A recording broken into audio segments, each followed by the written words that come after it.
भन् दुध हेर्नु है दुध उम्लेर हेर्नु न एकचोटि त्यहाँ गएर बस्नु पाउँछ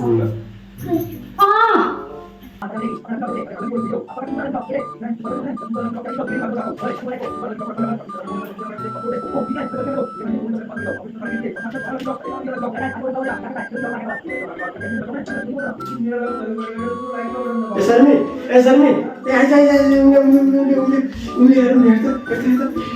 उम्ल्यो भनेपछि कि यहाँ सानो गर्नु कि डाउन नै छ त यस्तो गर्नु हो त सर्मी गर्नुपर्छ हेर्नु भने हेरिराखेको छ अनि बाहिर जानिदिने हो त कहाँ बाहिर गयो दुध उम्लिएको छ